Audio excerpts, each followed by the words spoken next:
Chapter 13, The Ghost with the Most. Scrooge lies in bed, twitching withdrawal shakes and hoping against hope that this has all been a nightmarish fever dream brought on by his reckless combination of lewds and uppers. But no such luck, dear reader. His motion-activated canned lighting turns on, thoroughly fucks with his inner clock, and Scrooge notices light and smells of roasting meat floating in from the other room. Did Scrooge leave the oven on? Or did Mrs. F finally make good on her recurring threat to set herself on fire? Hearing a creepy laugh in the other room, he's pretty sure it's none of the above, and crumples himself up, just sort of hoping it sorts itself out. "Hey, get out of bed, dude, I want to show you something," calls this mysterious voice. "Call me JC, mutters Master S. "Coming." "Move it," calls the voice. Patience is clearly not the virtue this guy is here to teach. Shuffling reluctantly into the other room, Scrooge is momentarily blinded by all the light and pot smoke which he rubs out of his eyes. Zoinks! It's beloved British character actor Francis DeWolf, who is in From Russia with Love.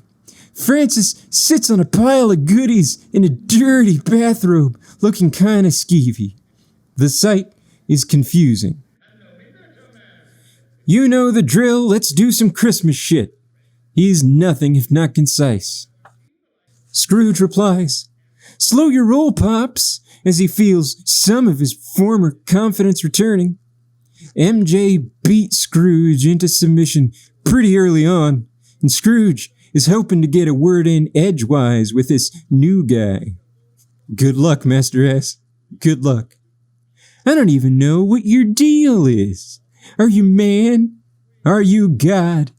How has Providence interlinked our paths? And to what end, muses Scrooge? You know how the last chick showed you the past, says Francis.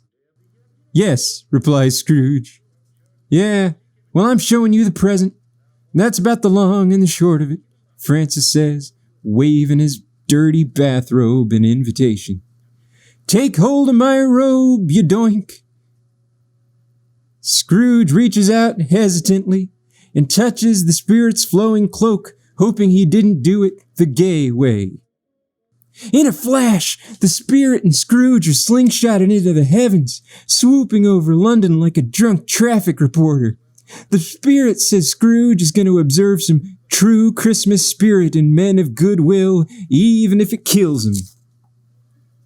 He first takes Scrooge to a small gathering of coal miners singing carols around the hearth. Scrooge instantly feels his cold heart melted by their beautiful music. Who is this choir spirit? I told you, Scrooge, these are miners. These are music miners? No, like miners, like literal coal miners. Scrooge is not convinced. Bullshit, these are professionals.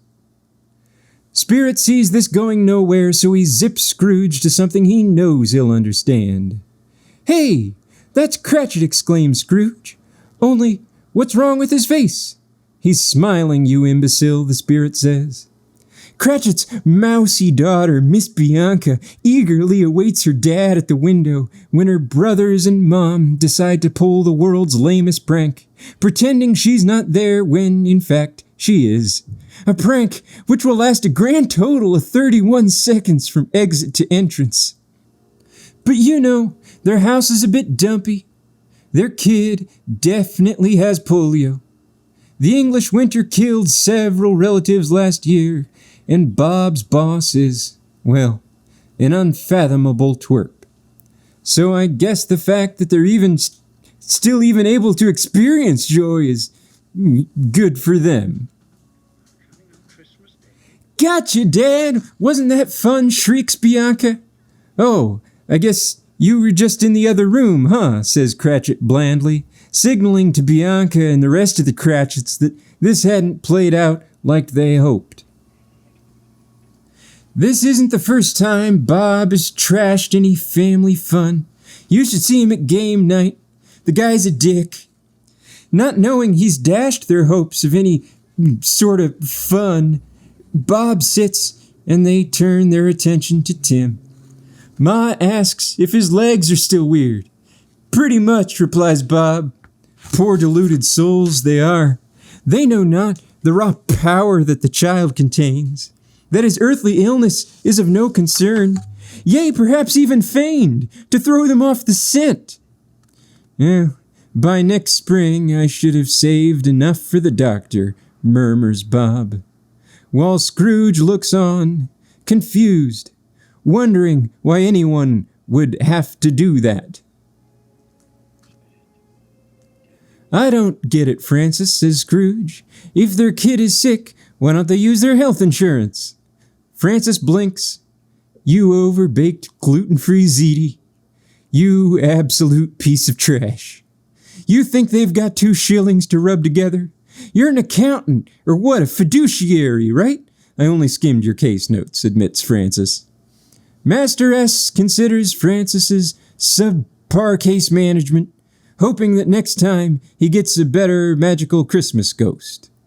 Wah wah whoosh! A cold rush of raw power floods the room as the inconceivable light-based being they quaintly call Tim enters for dinner. He needs no medicine. He is the medicine. He will bring death and life to earth as it pleases him. Remember to wash your hands, his mother chides. Like it matters, he condescends, as only a deity can. My ways are above your ways, and my hands beyond your hands. But his family, distracted for dinner, misses this laser-focused jab.